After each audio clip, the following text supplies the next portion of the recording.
हरे हरे मीठे मटर का सीजन चल रहा हो और हरे मटर का पराठा ना खाया तो क्या खाया। आज मैं आप लोग के साथ बिल्कुल सॉफ्ट और फुली फुली सी मटर की पराठा की रेसिपी शेयर करने वाली हूँ और इसे बनाना बहुत ही आसान है। इसे बनाने के लिए कुछ टिप्स और ट्रिक्स फॉलो करेंगे तो ये मटर पराठा बिल्कुल सॉफ्ट और फुला फुला सा बन के तैयार होगा। तो चलिए इस रेसिपी को बनाना शुरू करते हैं। इसे बनाने के लिए सबसे पहले मैं लेती हूँ हरे मटर के दाने। ये दाने लगभग 200-250 ग्राम के बीच है। मैं इसे अच्छी तरह से निकालकर और पानी से धोकर क्लीन कर ली हूँ। चलिए अब एक मिक्सर जार लेते हैं और उसमें इस हरे मटर को डालते हैं। हरे मटर को मिक्सर जार में डाल देने के बाद अब इसे हल्का सा दरदरा पीस लेना है। बिल्कुल फाइन नहीं पीसेंगे बल्कि इसे हल्का दरदरा पीसेंगे। देखिए आप देख सकते हैं हल्का सा दरदरा ही दिखने में लग रहा है। चलिए ये तो रेडी हो चुका है। चलिए अब चलते हैं अगले प्रोसेस की ओर।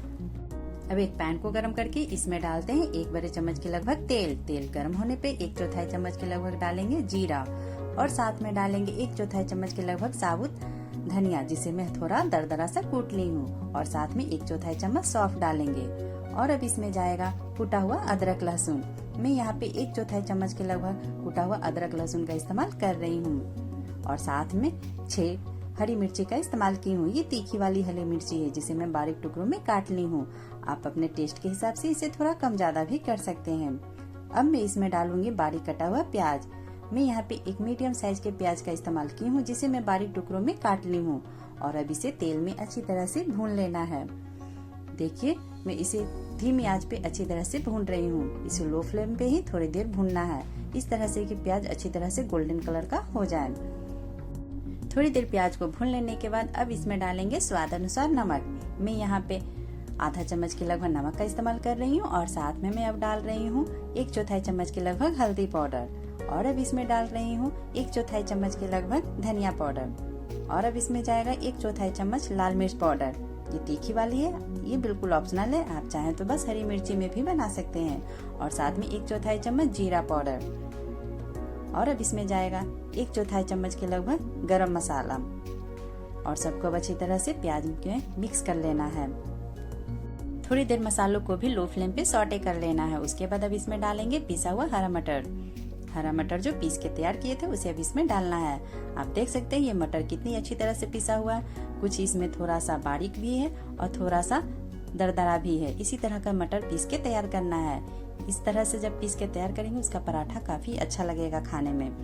चलिए पिसा हुआ सारा मटर इसमें डाल दिए। उसके बाद इसे प्याज में अच्छी तरह से मिक्स कर लेना है और थोड़ी देर इसे भी लो फ्लेम पे भूनना है।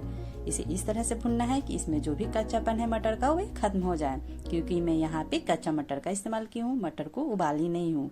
और इस तरह से जब आप मटर पराठा बनाइएगा तो आपको खाने में बहुत ही स्वादिष्ट लगेगा। अभी यह स्टफिंग रेडी नहीं हुआ है, बल्कि इसे थोड़ी देर भून लेने के बाद इसमें और कुछ डालेंगे जिससे कि ये और भी स्वादिष्ट बनेगा। मैं यहाँ पे 1 चम्मच भर के डाल रही हूँ भुना हुआ चना का पाउडर, जिसे सत्तू भी बोलते हैं। अगर आपके पास ये अवेलेबल नहीं है तो आप इसके बिना भी बना सकते हैं। आपको मटर थोड़ा ज्यादा देर भून के उसे ट्राई करना होगा, लेकिन अगर आप इसे डाल के बनाइएगा तो ये और भी स्वादिष्ट लगता है। आप भुने हुए मटर को थोड़ा सा फाइन पाउडर बना लें और उसे इसमें डाल दें। इस तरह से ये थोड़ा सा ड्राई भी हो जाएगा और इसमें पानी का चिपचिपापन भी कम हो जाएगा और इसका स्टफिंग काफी अच्छी तरह से तैयार होगा। देखिए स्टफिंग रेडी हो चुका है। अब मैं इसके ऊपर थोड़ा सा बारीक कटा हुआ धनिया पत्ती डाल के और इसे अब अच्छी तरह से मिक्स कर लेती हूँ। उसके बाद ये बिल्कुल रेडी है। आप देख सकते हैं मटर का टेक्सचर कितना चेंज हो चुका है। जब यहाँ पे सत्तू डालें तो इससे मटर थोड़ा सा और भी टेक्सचर टाइट हो चुका है, जिससे कि स्टफिंग बिल्कुल अच्छी तरह से होगा।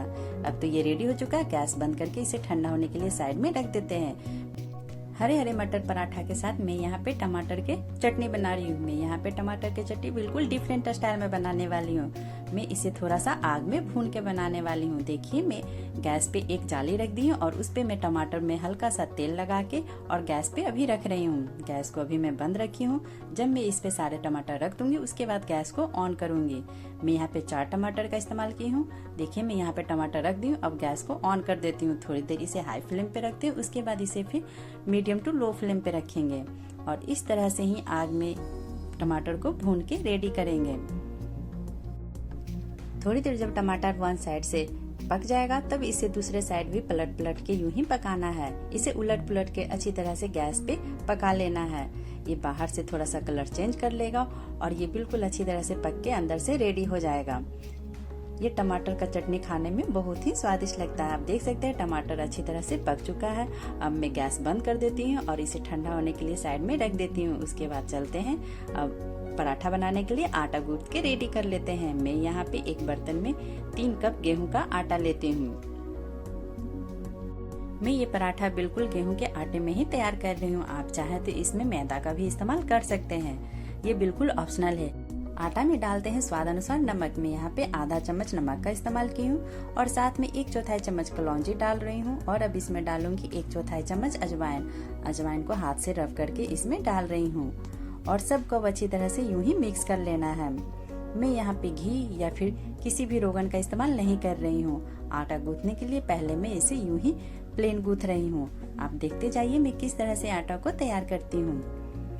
सबको आटा में अच्छी तरह से मिक्स कर लेने के बाद अब इसमें डालेंगे थोड़ा पानी और थोड़ा पानी डालते हुए आटा को अच्छी तरह से डो तैयार कर लेना है। मैं यहाँ पे नॉर्मल वाटर का ही इस्तेमाल कर रही हूँ। नॉर्मल वाटर डाल के ही इसे अच्छी तरह से मैं एक सॉफ्ट डो तैयार करूंगी। आटा को बिल्कुल अच्छी तरह से गूंथ के तैयार करना है। आटा जितनी अच्छी तरह से तैयार होगा पराठा उतना ही अच्छा तैयार होगा, नहीं तो पराठा आपका फटेगा। देखिए मैं किस तरह से आटा गूंथ के यहाँ पे तैयार की हूँ। आप देख सकते हैं ये बिल्कुल सॉफ्ट डो है। चलिए अब मैं इसके ऊपर डालती हूँ 1 चम्मच घी। मैं यहाँ पे 1 चम्मच घी का इस्तेमाल कर रही हूँ। अब मैं यहाँ पे आटा पे इसे डालकर अब आटा को फिर से अच्छी तरह से गूंथ के रेडी करती हूँ। इस तरह से जब आटा आप तैयार करिएगा तो पराठा बिल्कुल सॉफ्ट बन के तैयार होगा। आप चाहें तो घी के जगह पे किसी तेल का भी इस्तेमाल कर सकते हैं, लेकिन घी से ये पराठा और भी स्वादिष्ट लगता है। आप देख सकते हैं आटा का टेक्सचर कैसा चेंज हो चुका है घी डालने के बाद। थोड़ी देर में ही आटा गूंथ के रेडी हो जाएगा। जितने देर में आटा गूंथ के रेडी कर रहे हैं उतने देर में ही उधर टमाटर भी अच्छी तरह से ठंडा हो जाएगा। देखिए आटा गूंथ के मैं बिल्कुल रेडी कर चुकी हूँ। आप आटा देख सकते हैं ये बिल्कुल बाउंसी तैयार हुआ है।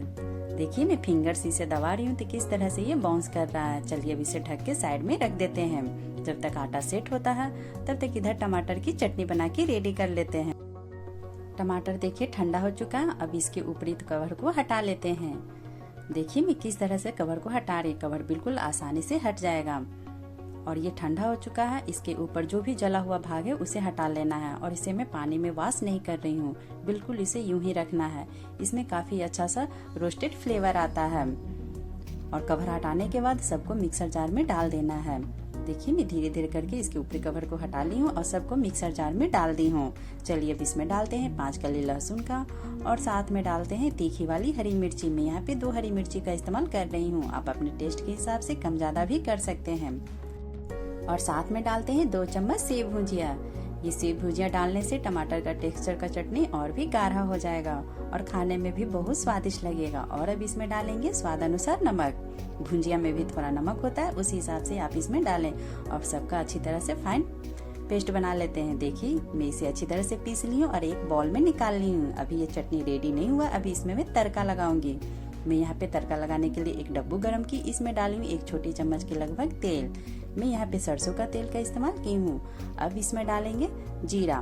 तेल को अच्छी तरह से गर्म होने पे मैं यहाँ पे आधा चम्मच के लगभग इसमें जीरा डाली और अब इसमें डालेंगे काली सरसों, जिसे राई भी बोलते हैं। अब मैं इसमें डाल रही हूँ राई। ये भी मैं यहाँ पे आधा चम्मच के लगभग इस्तेमाल की हूँ। आप चाहे तो प्लेन चटनी का भी यूं ही इस्तेमाल कर सकते हैं, लेकिन जब इस तरह से तड़के वाली खाइएगा तो और भी स्वादिष्ट लगेगा। और अब इसमें 1 लाल मिर्च डाली हूँ तोड़ के और सबको अच्छी तरह से गैस पे सौटे कर लेती हूँ।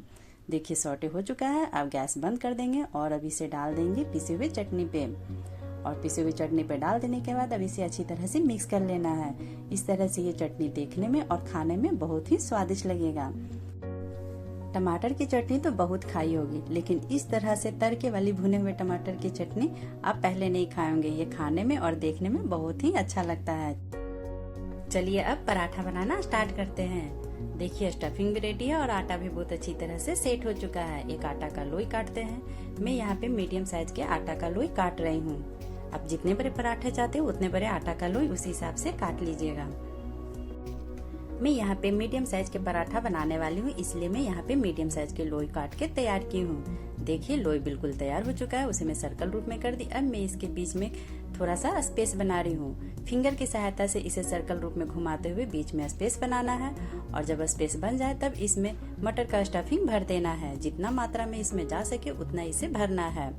आप देख सकते हैं आटा बिल्कुल अच्छी तरह से तैयार हुआ है। आटा का लोई भी बिल्कुल परफेक्टली तैयार हुआ और इसे अब अच्छी तरह से सर्कल रूप में घुमाते हुए कवर कर देना है। मैं यहाँ पे 1.5 चम्मच के लगभग मटर का स्टफिंग इसमें डाली हूँ और इसे अब सर्कल रूप में कर लेना। उसके बाद इसके ऊपर थोड़ा सा सूखा आटा डस्ट करना है। उसके बाद इसे पराठा के रूप में बेलना है। देखिए आटा जब आपका अच्छी तरह से तैयार रहेगा तो ये पराठा फटेगा नहीं, बिल्कुल अच्छी तरह से बनके तैयार होगा। मैं पहले इसे थोड़ा सा फिंगर की सहायता से दबा रही हूँ, उसके बाद इसे अच्छी तरह से बेल लेंगे। जिस तरह से रोटी बेलते हैं उसी तरह से भी पराठा को बेल लेना है, लेकिन रोटी से इसे थोड़ा मोटा रखना है। देखिए मैं इसे बेलते जाऊंगी, ये आराम से फैलते जाएगा। मैं यहाँ पे पतले पराठा बना रही हूँ, आप चाहें तो थोड़ा मोटी भी रख सकते हैं। देखिए मैं रोटी से थोड़ा मोटा भी से बनाई हुई। चलिए अब एक बर्तन गरम करते हैं और उस पे अब इस बेले हुए पराठा को रख के नीचे से अच्छी तरह से सेक लेते हैं। इसे सेकने के लिए गैस का फ्लेम लो टू मीडियम रखेंगे, उस पे ये अच्छी तरह से सीख जाएगा। जब एक साइड ये अच्छी तरह से पक जाएगा तो इसे दूसरे साइड भी पलट के पका लेंगे। अब इसके ऊपर तेल डालेंगे और तेल डाल के अब इसे अच्छी तरह से दोनों साइड उलट पुलट करके पका लेना है। आप चाहें तो घी डाल के भी पका सकते हैं, आप अपने टेस्ट के हिसाब से कुछ भी डाल सकते हैं। देखिए ये किस तरह से फूला फूला सा पराठा बनके तैयार हुआ है। देखिए ये सॉफ्ट पराठा बिल्कुल रेडी है। इसी तरह से मैं और भी पराठा बना के रेडी कर लेती हूँ। ये सारे पराठे बिल्कुल फुले फुले से बनके तैयार होंगे। मैं तो पराठा और चटनी बना ली, अब मैं इसे सर्व करने वाली हूँ। आप भी इसी तरह से मटर के पराठे बनाइए और एंजॉय कीजिए। अगर आपको मेरे हरे हरे मीठे मटर की पराठा की रेसिपी अच्छी लगी हो तो प्लीज लाइक एंड सब्सक्राइब कर दे और कमेंट सेक्शन में लिख के जरूर बताइएगा कैसा लगा ये पराठा का recipe. Thank you for watching.